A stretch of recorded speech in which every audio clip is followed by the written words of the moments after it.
Agora sim, sejam bem-vindos ao meu curso, sejam bem-vindos a essa live que vai tratar do Concurso Nacional Unificado, o Enem dos concursos públicos. A gente está falando aqui da segunda edição do CNU, o Concurso Nacional Unificado, que já teve edital publicado, que em 2024 foi um sucesso, né? Nós tivemos aí mais de 2 milhões de inscritos e tivemos mais ou menos 900 mil pessoas participando, e agora certamente deve ser um dos maiores concursos em 2025, pelo menos na esfera federal, será o maior deles, né? O concurso vem aí com um número grande de vagas, com vários órgãos participando e com um diferencial muito interessante. É um concurso que você faz uma única inscrição e participa de vários concursos ao mesmo tempo. Por isso a gente fala que é o Enem dos concursos públicos e a gente vai te explicar como funciona a dinâmica desse concurso. Estou aqui com o professor Darlan, estou aqui com o professor Daniel Lamounier. O professor Darlan, nosso coordenador de todos os preparatórios, o professor Daniel Lamounier, o nosso coordenador dos preparatórios aí de concursos para tribunais, Ministério Público e aqui no CNU também. Nós vamos bater um papo sobre o edital desse concurso, já te lembrando que nós vamos disponibilizar para vocês um e-book, para vocês mergulharem no e-book, entenderem a dinâmica do concurso. Esse concurso começa estudando o edital, que já é um edital de mais de 1.000 páginas, né? Então, já começa estudando o edital, para você entender qual área você vai prestar, em qual das verticais você se enquadra, né? E aí, a partir dessa escolha, você vai começar os seus estudos. Então, nós vamos ter também depois uma live específica para te ajudar na escolha, na indicação do que é mais adequado com o teu perfil de formação. Tudo isso a gente vai conversar. Darlan, tudo bem? Tudo bom, Marco? Tudo bom, Daniel? Estamos aqui debruçados, né, sobre o edital. Marco bem falou, um edital que saiu 11 horas da noite. A gente passou, né, um tempão na madrugada lendo. São muitas páginas. No meu celular ele gerou 1.600 páginas. É complexo. E o curioso, eu falava com o Daniel sobre isso, que não é a mesma coisa que o concurso passado. As disciplinas mudaram, a banca mudou, então são novos órgãos que entraram, ou seja, é o segundo concurso, mas ele é novo, né? Penso que foram corrigidas alguns problemas do concurso anterior, a gente já vê isso no edital, mas é uma excelente oportunidade de concurso, porque são mais de 3.600 vagas. É isso. Bom, e aí já começo fazendo uma pergunta interessante, passando a palavra para o professor Daniel Lamounier. Daniel, tudo bem? E já mudou banca, né? Esse já é um ponto importante. Mudou. Boa tarde, Marco. Boa tarde, Alan. Boa tarde a todos que estão conosco. Estou olhando aqui no chat. Temos a Beatriz, a Rose, a Ana, a professora Priscila, Rodrigo. Então, todos bem-vindos. Tivemos uma mudança muito importante. O primeiro CNU ele foi organizado pela César Granrio, que tinha vencido a competição. E nunca tinha feito um concurso dessa magnitude, pegando o Poder Executivo, quantidade de vagas. E nós tivemos muitos problemas na prova passada. Quem acompanhou o primeiro CNU, nós tivemos problemas com a heteroidentificação, tivemos problemas também com pessoas com deficiência, tivemos problemas com questões, houve muita crítica. Depois, na prova discursiva, também vários problemas. E tinha uma tendência da César Granrio continuar. E aí, muitos que fizeram aquele concurso, não, a gente não quer a César Granrio, começaram a apontar pelo Twitter, pelo X, e o Ministério da Gestão acolheu isso. E em cima da hora, né, na hora de fazer o contrato, anunciou a FGV, que foi uma surpresa para todos, mas foi uma surpresa positiva, apesar de muitos candidatos terem medo da FGV. Mas quando muda para a FGV, a gente tem um outro cenário. A FGV ela organiza o ENAM, que é o Exame Nacional da Magistratura, com aplicação nacional. A FGV ela aplica o exame de ordem a tantos exames, eu acho que já tem 42 exames que a FGV assumiu o exame de ordem, também com aplicação nacional, também com segunda fase. Então, isso traz uma experiência para ajudar, né, dentro agora da formulação dessa nova prova. E que não é fácil, o Darlan já até adiantou, nós temos diversos blocos, eixos dentro de cada bloco, então tem muitas variáveis aqui, mas o primeiro ponto, né, de largada, essa mudança de banca, eu entendo como muito bem-vinda. Muito bom. Vamos começar a olhar, então? Vamos começar a ver um pouquinho do material que a gente preparou para vocês e a gente vai disponibilizar. Depois você vai baixar esse e-book, vai ter acesso a esse e-book. Esse e-book vai estar completinho, com as informações por eixo, tudo dividido, vai ser muito legal. Esse e-book é um mapa do Concurso Nacional Unificado, tudo que você precisa saber para a sua vaga. É um e-book especial que vai estar disponível para você. No final, você vai conseguir pegar, a gente vai colocar na descrição do vídeo aqui o link para o e-book, você vai baixar esse e-book e a gente depois vai ter quase que uma mentoria, né, com o professor Daniel, te ajudando aí a escolher. Daniel, a gente tem 3.652 vagas, uma distribuição dessas vagas em 9 blocos, que a gente vai mostrar daqui a pouquinho, né? E como você falou, a nova banca é FGV, iniciando o CNU 2, a segunda edição do Concurso Nacional Unificado, com remunerações que vão de 5.300 até 16.000, isso vai variar de acordo com o cargo, e também vai estar dentro dos blocos, né, essa descrição dos cargos aí. Quem coordena esse concurso é a Escola Nacional de Administração Pública, mas a prova é realizada pela FGV, e aí a gente tem uma abrangência nacional. Essa é uma discussão muito grande, né, Daniel? Muita gente fala, mas um concurso para o Executivo Federal é só vaga no Distrito Federal. Não é, né? Não, não é. Porque a União ela tem representação em todos os estados. Então, se a gente pega, por exemplo, o primeiro bloco, que vai cuidar de Seguridade Social, o INSS é uma autarquia, e o INSS tem agências espalhadas pelo Brasil todo.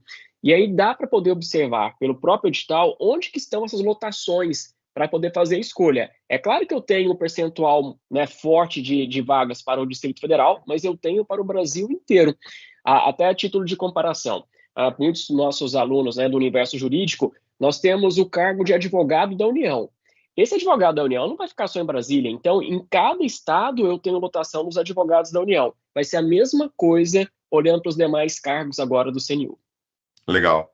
E, Darlan, escolaridade. A gente tem níveis de escolaridade diferentes nesse concurso, né? Nós temos para nível superior, a maioria dos blocos, mas no bloco 8 e no bloco 9 se admite o nível intermediário. Então, não é um concurso só de nível superior.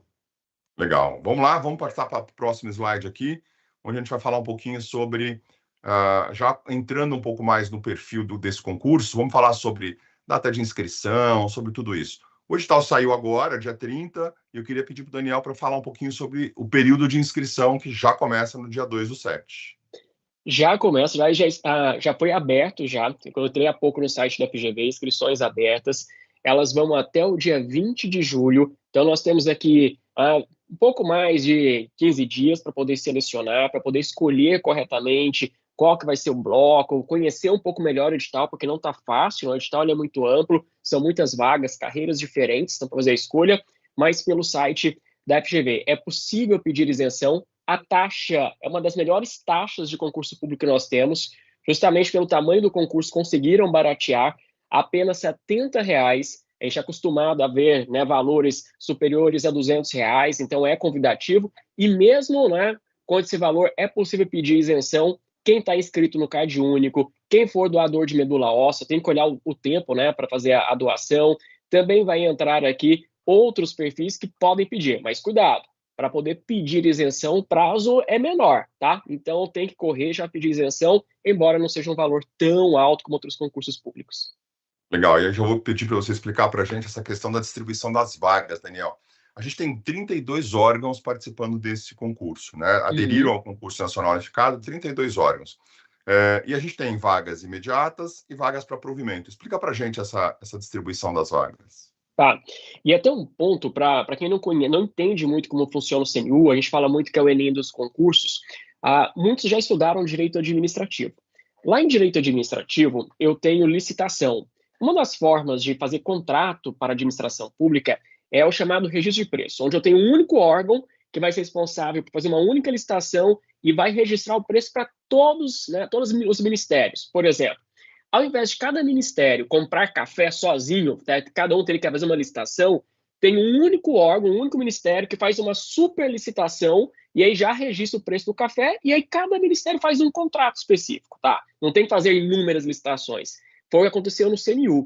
Então, o CNU, o Ministério da Gestão, perguntou para todos os ministérios, as autarquias e as fundações públicas federais quem tinha vaga, quem queria preencher essas vagas, não é? Fazendo concurso público, indicasse que o Ministério da Gestão, via Escola Nacional da Administração Pública, iria fazer um único concurso público. Então, chamou todo mundo mandou, vai ser um único concurso.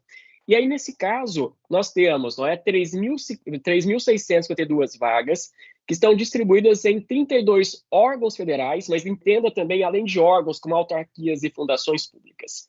Dessa quantidade, nós já temos 2.480 vagas para nomeação imediata. Então, terminando o concurso público, já haverá a nomeação. Isso é raro, porque o normal é esperar 4 anos, né, ter aqui a decisão para nomear. E tem depois mais 1.172, que já são vagas, né, para nomeação dentro do prazo de validade do concurso público. E nada impedindo também a formação de cadastro de reserva para essas áreas. É isso que eu ia te perguntar. Então, além de tudo isso, tem a possibilidade de cadastro de reserva, né? Tem a possibilidade, porque essas são vagas que já estão dentro do orçamento para o próximo ano, né? Então já pode, porque esse concurso ele deve gastar todo o final de 2025 e o começo de 2026, mas já foi agora pela LDO, né, Lei de Diretrizes Orçamentárias, a previsão do orçamento para nomeações no ano que vem. Só que se de repente chegar em 2028, liberar a vaga e tiver previsão no orçamento, pode nomear quem tiver no cadastro de reserva.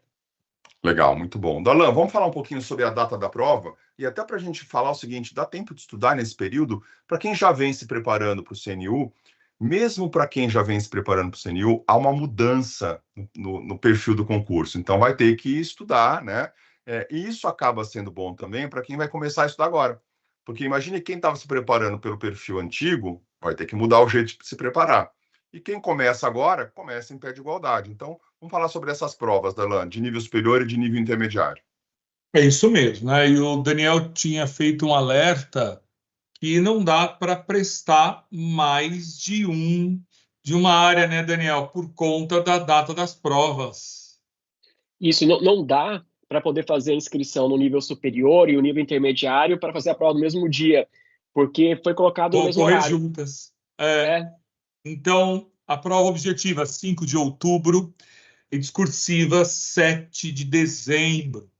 Então, nós temos aí um bom tempo, se a gente considerar, né? Julho inteiro, agosto e setembro, nós estamos falando um pouco mais de 90 dias para a prova objetiva. Então, dá muito tempo para você se preparar. Claro, essa preparação não é uma preparação simples. Algumas pessoas estão falando, professor, eu quero fazer um curso presencial. Não acredito que no Brasil inteiro consiga ter curso presencial, porque a gente vai mostrar daqui a pouco, né, que a prova objetiva ela é composta por conhecimentos gerais e conhecimentos específicos. Então, isso torna ali a preparação muito cuidadosa. A gente vai disponibilizar para vocês nesse e-book direitinho as disciplinas, com o que vai ter na prova objetiva, o que vai ter na prova discursiva, para essas 90 questões da prova objetiva. E muda, né, Daniel? Esse era um outro alerta. O número de questões muda de uma prova para outra. Muda. Então, nos 7 blocos de nível superior, nós teremos 90 questões, isso para ser feito, então, em 5 horas, sendo 30 questões de conhecimentos gerais e mais 60 de conhecimentos específicos. E depois, em nível intermediário, são apenas 68 questões, mas o tempo também é menor. Então, a gente está falando aqui, né, de uma prova de 3 horas e meia de duração. E um detalhe, Darlan, até adianta o pessoal, mas isso fica muito mais aprofundado, mas é que quando a gente entra em conhecimentos específicos, eu tenho diferença de peso, tá bom? Em cada bloco de questões de conhecimentos específicos. Então, a pessoa fazer a prova, além de estudar, ela tem que traçar uma estratégia para poder saber onde ela vai ter que dosar mais o tempo dela de estudo para refletir na prova, porque cada questão não tem a mesma pontuação na prova.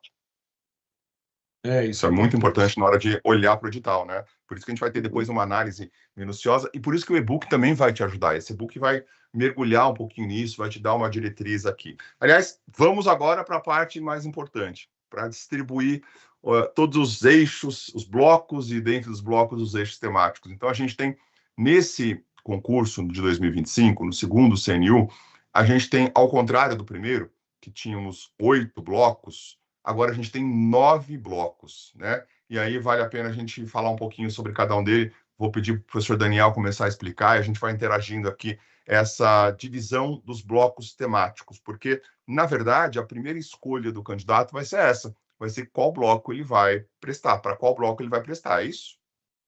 Exato. O que acontece? Quando o Ministério da Gestão passou a receber, né, a demanda de vários órgãos, autarquias e fundações, não dava para poder criar, aqui é o bloco das vagas do INSS, aqui é o bloco das vagas do Ministério da Justiça.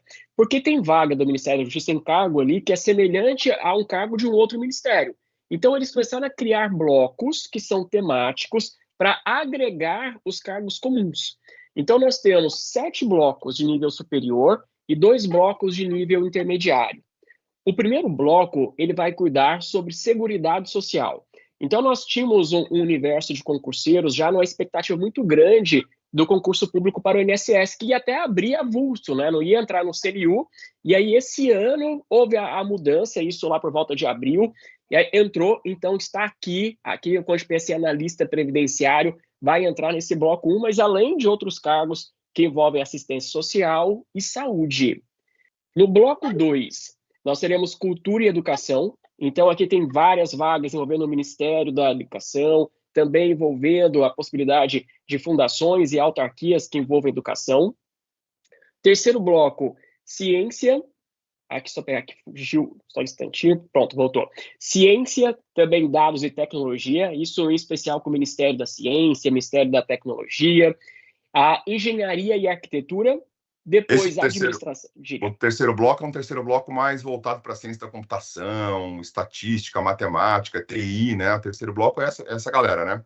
Sim, vai entrar muito aqui o aspecto de TI, de desenvolvimento, então, de softwares, desenvolvimento de sistemas, vai entrar também até ponto, Marco, eu estava dando uma olhada, né, de comunicação utilizando satélites, entre outros pontos, também aeroespacial. Legal.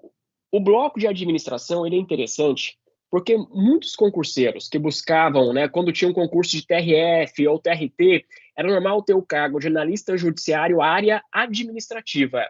Essa área administrativa é quem iria cuidar da administração pública do tribunal. Então, era aquele que tinha que conhecer de administração pública, conhecer de orçamento, gestão de pessoas, gestão de projetos, gestão de riscos. Esse bloco é isso. Então, aquele que já fazia concurso para analista ou técnico judiciário, área administrativa, vai encaixar aqui nesse bloco número 5. E esse bloco é o bloco com o maior número de vagas, inclusive, né? 1.172 vagas. E com muito ingresso no Ministério da Gestão, que é um dos melhores ministérios para poder trabalhar. Legal. Depois nós temos o bloco de desenvolvimento socioeconômico, aqui vai também entrar em vários ministérios, só que agora vai pesar um pouquinho a mão com dados de economia, com dados de contabilidade. No bloco 7, Justiça e Defesa, aqui já começa a ter uma carga maior, né, de direito no nosso universo jurídico. Esse Justiça e Defesa não é só para o Ministério da Defesa, né, não é só para o Ministério da Justiça, tem nos outros órgãos também. Mas quando eu falo Ministério da Justiça, o Ministério da Justiça tem uma atuação internacional, então vai envolver muito direito internacional, que é até uma das áreas do professor Darlan, eu estava olhando no edital, é pesado em direito internacional, também vai entrar direito constitucional, direito administrativo. Na defesa vai entrar muitos aspectos, né, de defesa do Brasil, entra o aspecto da área militar também. Depois nós temos o bloco intermediário com saúde, e aqui vai ter a gestão, né, de técnico de enfermagem, entre outros, vai abordando essa saúde pública. Então, vai cair muito a lei do SUS, também tangenciando a lei do LOAS. E o bloco 9, sobre regulação. Regulação é interessante porque eu vou atuar na atividade do Estado que regula serviços públicos e regula atividade econômica. Então, nessa regulação, de novo, é outro eixo de carga jurídica elevada, envolvendo, então, as agências reguladoras, envolvendo, né, o Ministério que vai ser a mãe da agência reguladora, que pode ser o Ministério da Fazenda, pode ser o Ministério da Gestão. Então, bem interessante, vale a pena dar uma olhada também nesse bloco, né, de regulação. Esses dois blocos, Daniel, no bloco 8, que você falou ali, o bloco da saúde, tá, ali vai exigir cursos técnicos, né? Curso técnico em enfermagem, radiologia, curso técnico em saúde bucal. E o bloco 9, além de curso técnico, tem cargo que vai exigir só o ensino médio. Por isso que eles estão chamando de intermediário, né? Exato, exato. Então, para aqueles candidatos que falaram, eu ainda não tenho nível superior, ou eu quero competir, eu me vejo trabalhando, né, em uma agência reguladora, uma entidade de regulação, então é interessante, olha, quem for trabalhar em agência reguladora, ela tem maior autonomia, então é possível ter carreiras ali internas com mais flexibilidade de crescimento. Também, quando eu vou juntar com a qualificação, quem faz especialização, mestrado, doutorado, tudo isso ajuda no aumento do rendimento, tá bom? Como gratificação, é uma carreira muito interessante. Legal, muito bom. O próximo slide, Darlan, fala um pouquinho sobre aquele mito de que as vagas estão todas no Distrito Federal, e, na verdade, há uma distribuição. O Daniel tinha falado no começo, várias dessas vagas estão, certo, no Distrito Federal, mas nós temos vagas em todas as regiões do país aí, né? Então, quem presta concurso vai identificar oportunidades aí. Quer falar um pouquinho dessa distribuição, Darlan? Eu vou pedir para o Daniel, porque ele que conhece os detalhes dessa distribuição. Tá, então vamos lá. Quando a gente vai organizar a distribuição das vagas, eu vou ver que o Distrito Federal, ele é onde tem o maior peso, então eu tenho 57% das vagas para o Distrito Federal, então ir para o plano piloto, nós temos ali no entorno, né, quem já foi em Brasília, nós temos as áreas de autarquias, então vai ficar mais dali para o provimento. Depois a região Sudeste, nós temos 814 vagas já. Depois o Nordeste, 165 vagas. Região Norte, 135. A Sul, com 54. Já o Centro-Oeste, tirando o Distrito Federal, só 4 vagas, né, nessa nossa distribuição. Então, o primeiro lugar com mais vagas é o DF e depois a região Sudeste. Legal. Ó, o nosso chat aqui, o pessoal já está participando. O Lucas já deu uma mergulhada no edital. O Lucas está dizendo o seguinte, ó, bom ressaltar que são 1.000 vagas de analista técnico administrativo, mas é cadastro reserva, não é vaga imediata. Na prática, o bloco 5 tem 72 vagas imediatas. É verdade, mas de alguma forma essa vaga de cadastro reserva tem muita chance de ser chamada, né, Daniel? A gente está olhando pelo concurso do ano passado que está chamando bastante gente, né? Exato. É porque a gente fica na expectativa de já sair, né, a homologação do resultado e já vira as nomeações. Então, tem esse grupo. Agora, concurseiro sabe, não é, que o concurso tem a validade de 2 anos, podendo ser prorrogado o concurso, e aí nós teremos as outras chamadas. Então, porque o concurseiro ele tem que ser uma pessoa resiliente, saber que é projeto de vida, saber que a nomeação não está nas nossas mãos, é da administração pública, e é que ela virá. Então, eu preciso primeiro ser aprovado. Existe a quantidade mínima de questões para poder ir para a segunda fase, não é? Isso seja nos blocos de nível superior e nos blocos de nível intermediário, eu tenho que me concentrar nisso para atingir o alvo. Porque se eu ficar pensando, não vai compensar, porque é cadastro de reserva, eu vou ser sincero e vou ser duro. O concurso público não pertence a quem pensa dessa forma. Concurso público é ter a coragem, dedicação, porque você vai passar. Porque senão eu vou sempre recuar. Nós já conversamos algumas vezes sobre o porquê de cadastro de reserva. Cadastro de reserva é manobra fiscal, porque como o concurso público tem uma validade de até 4 anos, eu não sei como estará minha regra orçamentária daqui 2 anos, 3 anos, porque o orçamento é anual, a LDO e a LOA. Porque se eu colocar já 200 vagas, 300 vagas, eu sou obrigado a nomear aquilo e, de repente, dependendo do caso, minha realidade fiscal mudou, né? E isso vai gerar um embaraço para a administração pública. Então, não caiam, né? Não é no caso do Lucas, eu acho, mas não caiam na história, cadastro de reserva, vai ter vagas, não vou fazer. Façam. O exemplo que eu dou que aconteceu no Ministério Público de São Paulo, que é o concurso público está aberto aqui também. No MP, o último concurso eram 60 vagas, mais cadastro de reserva. E quantos que foram nomeados? Mais de 1.300. Então, não pode deixar de lado, porque você pode perder um concurso público onde você era capaz, você conseguiu se preparar, você é uma pessoa inteligente, porque ficou com esse receio de cadastro de reserva. E esse medo, no CNIL do ano passado, esse medo ficou muito claro, porque a gente teve mais de 2 milhões de inscritos. E aí as pessoas, quando foi divulgado esse número, um montão de gente falou, não, mais de 2 milhões de inscritos, eu não vou nem prestar esse concurso. Eu não vou nem, não estou fora, eu já estou fora. E o que aconteceu? Compareceu menos da metade dos inscritos, né? Ou seja, esse medo, esse susto causado pela história do cadastro reserva ou pelo número de inscritos acaba afastando as pessoas do concurso e perdendo uma oportunidade. Se você tem mesmo propósito, tem que ir para cima. E o Daniel falou, a gente tem um concurso com primeira fase objetiva, segunda fase discursiva. Quem vai para a segunda fase? É o próximo slide. Eu gostaria também de entender essa dinâmica de quem vai para a segunda fase. Vamos colocar ele, Darlan? Você está com o teu áudio fechado aí. Legal, convocação para a segunda fase. Fala para a gente, Daniel, quem que vai para a segunda fase? Tem um número aí, uma chave aí para descobrir a quantidade de pessoas para a segunda fase, né? Tem. Quando o Ministério da Gestão, via a Escola da Administração, vai contratar uma banca, tem que fazer uma expectativa de gastos, né, para poder ter o valor do orçamento. Então, a parte mais cara, em termos das provas, né, objetiva, discursiva, depois nós temos ainda a análise de títulos, a mais cara é a discursiva, porque vai ter que ser contratado um grupo, né, de professores corretores para poder corrigir. Então, um jeito da FGV se preparar e o Ministério da Gestão saber o orçamento para poder contratar é limitar quantos candidatos podem ir à segunda fase. A regra que foi criada aqui é o seguinte: para a segunda fase, vão 9 candidatos pelo número de vaga. Então, eu vou olhar no bloco quantas vagas são, multiplico por 9, e aí esse é o grupo que vai para a segunda fase. Lembrando que eu só posso cogitar ir para a segunda fase se eu tiver o mínimo de acertos na primeira fase, que está lá no edital. Então, 9 vezes o número de vagas.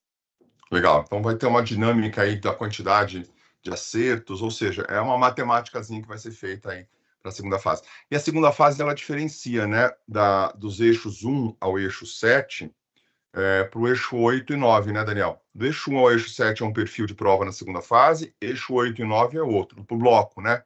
Bloco 1 ao 7 Muda. É um perfil de prova e bloco 8 e 9 é outro, né? Muda. Deixa eu só puxar um detalhe, Marco, que estava aqui, não tinha comentado rapidinho. Eu falei que são 9 vezes o número de vagas, né, para poder segunda fase, mas depois eu tenho que compatibilizar isso com as cotas.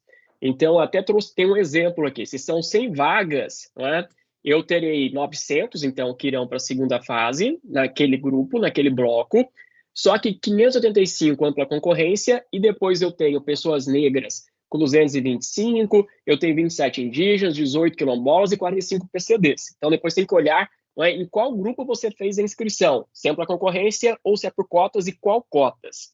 Agora, falando, né, sobre, acho que é a próxima página, não é, que a gente tem, Darlan, que vai falar agora sobre a diferença das provas. Não, sobre os blocos. Tá.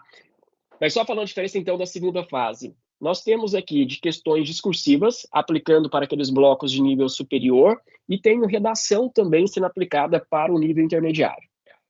É isso. Legal. Daniel, você está falando das ações afirmativas, das cotas, tudo.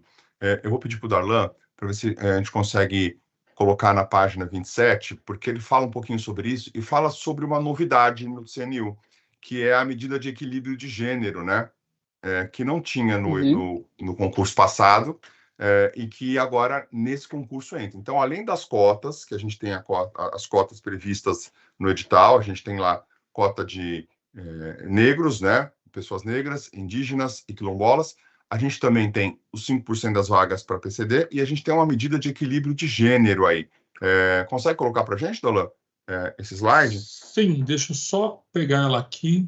É um tema diferenciado, interessante para a gente tratar, porque não tinha no concurso nacional unificado passado. E isso foi um comentário que foi feito na coletiva, de que havia um número muito grande de mulheres inscritas no concurso, mas não havia um número grande de mulheres aprovadas. E por conta disso, eles tentaram trazer uma medida de equilíbrio de gênero.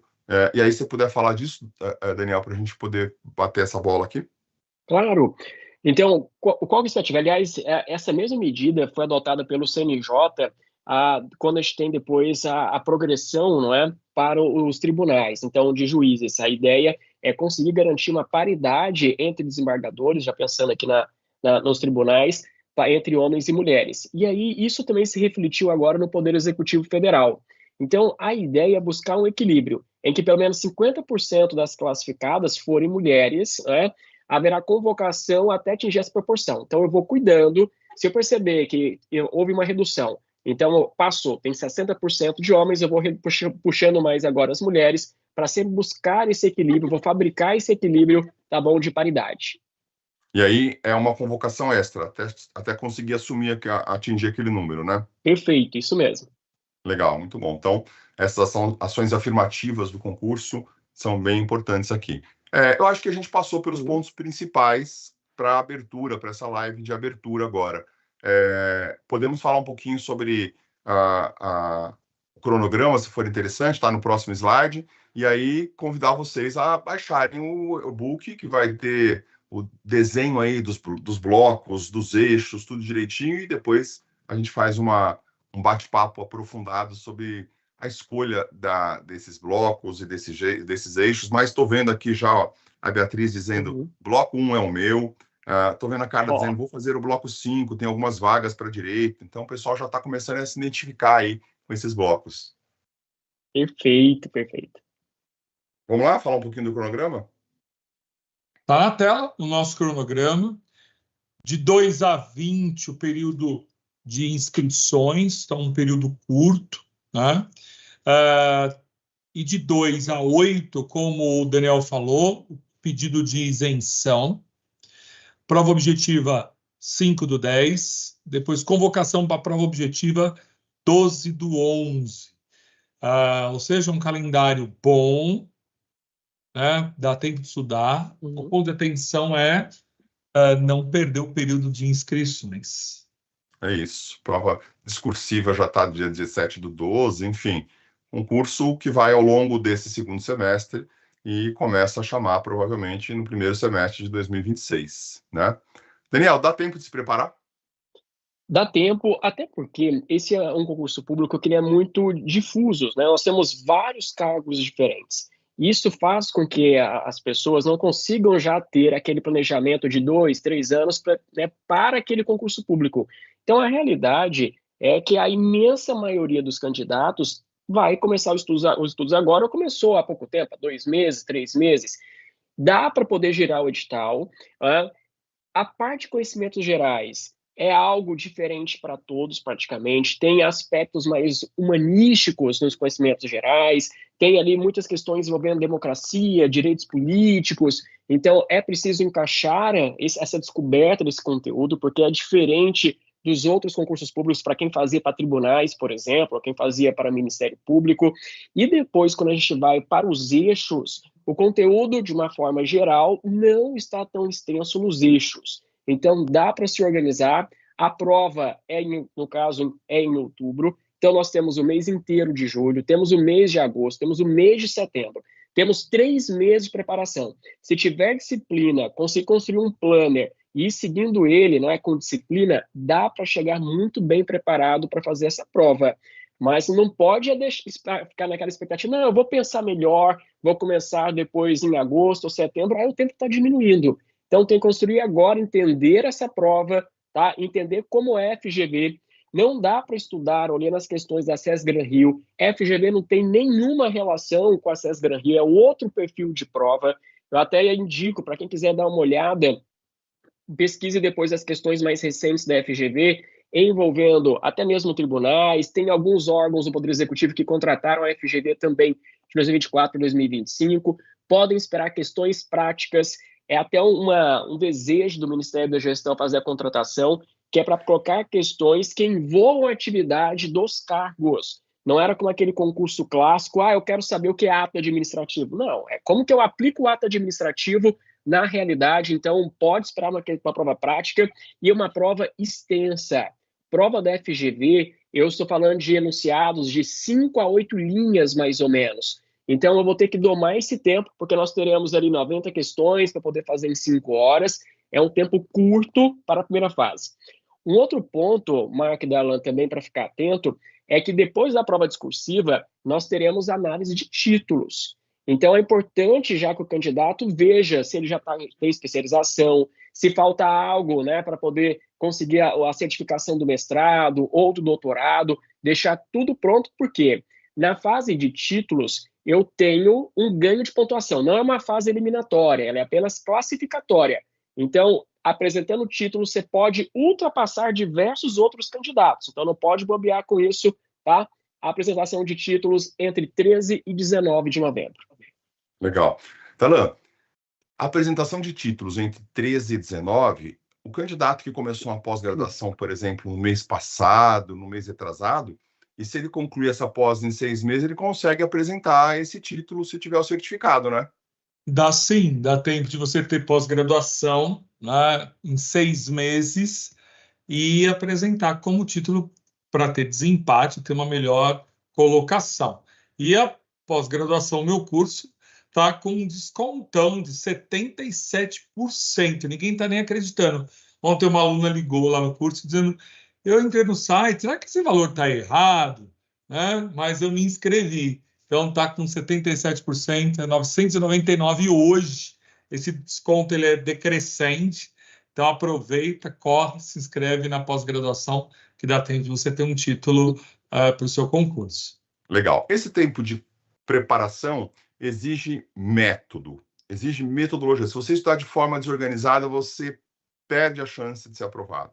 Se você tiver um método, uma metodologia, a sua chance aumenta, ela se potencializa. E aí eu queria que o professor Darlan falasse um pouquinho da nossa metodologia para quem vai estudar para esse concurso, que pode ajudar, pode fazer toda a diferença, porque, como disse o Daniel, precisa treinar e treinar com questões que são compatíveis com a banca e com o que precisa, com o que quer o Ministério aqui nesse concurso. Qual a metodologia adequada, Darlan? Qual a metodologia que a gente vai empregar aqui para ajudar os alunos a passarem nesse concurso? Nós estamos preparando os cursos, vamos lançar hoje e amanhã, com uma metodologia que tem aula, você tem conhecimento dos temas, então aula, PDF, material de apoio e revisão por meio de questões no formato da banca. Esse é o melhor método. Estuda um assunto e já faz a revisão, o treino por questões e já revisa. Isso ajuda bastante. Legal. Então, a gente vai até o final do dia de hoje começar já o lançamento dos cursos aí para você começar a se preparar com conteúdo, com videoaula, com texto, com questões, com elementos de revisão, que vão fazer toda a diferença para você, que está olhando o CNU e enxergando a oportunidade de ser servidor público. Queria agradecer ao professor Darlan, e aí passar a palavra para ele, depois faço agradecimentos ao professor Daniel também. Então, Darlan, para a gente encerrar, suas palavras aí. É isso, estamos aqui debruçados ainda no edital. Já já vai sair um e-book completinho com os blocos, o que tem que ter em cada bloco e o que precisa da gente, pode chamar. Legal. Daniel, para nosso encerramento, as suas palavras. Eu vou pedir para o professor Darlan fechar aqui o compartilhamento para a gente ficar no aberto aqui. Quando a gente olha uma prova, o número de vagas sempre é algo atraente, né? Quanto maior o número, mais vontade dá, né? Para minha oportunidade. Concurso público, eu tenho tanto o direito à subjetiva à nomeação, quando eu passo o número de vagas, como eu tenho uma expectativa de direito de ser nomeado quando eu estou fora do número de vagas, que é a questão do cadastro de reserva. Nesse caso, quando já nomeou, né, aquelas vagas, eu vou passar a chamar os próximos. Agora, cuidado, o Lucas tinha pontuado que é só quem está classificado naquele número de vagas que tem o direito à nomeação. Eu estou lendo aqui no chat, mas o ponto é, se dentre aqueles que estão, né, ranqueados no número de vagas, alguns não quiserem, porque muitos não querem depois tomar posse, porque eles já passaram em outro concurso, ou não se adaptaram, não tiveram interesse, aqueles próximos, né, passam a ter também direito subjetivo. Então, isso é interessante na preparação, e lembrando que concurso público não é sempre um tiro para longo prazo, é tentar, é fazer a prova, é esperar pela nomeação para transformar a vida. Porque concurso público, para quem está acompanhando a gente, não é simplesmente pensar numa remuneração que vai ali de R$8 mil a R$14 mil. Eu tenho as gratificações, ou seja, eu tenho a questão da progressão e carreira. Mas um ponto importantíssimo, o concurso público vai te garantir a estabilidade e vai te garantir férias, 13º e a aposentadoria lá na frente. Quando a gente olha as mudanças de paradigma econômico, quando nós temos mudanças políticas, sempre a gente tem flutuação econômica. Quem está na iniciativa privada sabe o quanto que isso mexe com a pessoa na segurança dela a longo prazo. E quando você entra para esse cargo público, você tem a garantia, não é, que você só vai perder ele por uma condenação criminal, por um processo administrativo disciplinar, por uma insuficiente desempenho. Essa segurança transforma vidas. Então, vale a pena você ficar. Mas é muito tempo estudando. Vale a pena. Eu sou filho de servidor público, meu pai foi auditor da Receita e ele pôde criar todos nós, eu, a minha irmã, não é, com muita segurança. E hoje, meus pais, os dois foram servidores, eles estão aposentados em Goiânia, tendo uma ótima, né, vida. Então, se você pensa no seu projeto de vida, concurso público faz a diferença, sim, tá bom? Então, dediquem-se, aproveitem, não só o CNU, como outros concursos que apareçam, para você encaixar naquele que é do seu desejo, tá bom? Aquele que você sinta melhor vontade de trabalho, que encaixe com o seu perfil, com a sua identidade, mas façam. E tem também aqui mensagem da Beatriz, não é? Questionando sobre, né, desconto. Tem certeza que, como é o mês do nosso aniversário do meu curso, vai ter aqui uma promoção muito especial, vai ter desconto para os alunos, não vai, Darlan? Com certeza vai sair já no desconto do mês de aniversário. Legal, então estão todos convidados.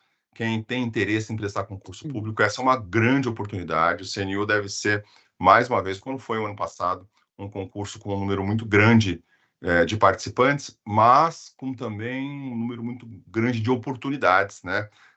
Acho que a Carla falou um pouquinho sobre isso, sobre essa rotatividade. Como pode escolher uma vaga ou outra vaga, sempre vai rodando, tem muita gente rodando aqui, esse concurso deve movimentar muita gente, muito mais do que essas 3 mil e poucas vagas anunciadas. Certamente vai ser um concurso com muitas oportunidades. Você, que tem um propósito de prestar concurso público, essa pode ser uma excelente oportunidade, um excelente momento para você se preparar para esse concurso, para o CNU 2025, prestar essa prova.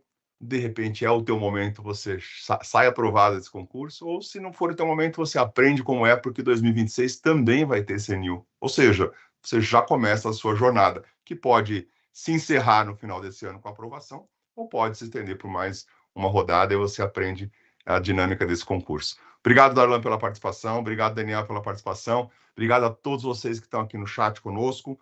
Vai ficar na descrição desse vídeo, vai ficar o link para você baixar o e-book, que a galera ainda está trabalhando ali nele, o professor Darlan vai fazer uns pequenos ajustes, então, no decorrer da tarde, a gente vai disponibilizar esse e-book para vocês, e ao longo da semana a gente volta com uma nova live, o professor Daniel explicando um pouquinho de cada bloco, para dar uma ajudada a você que não escolheu ainda, a entender como funciona a questão dos blocos, dos eixos temáticos e a dinâmica da prova.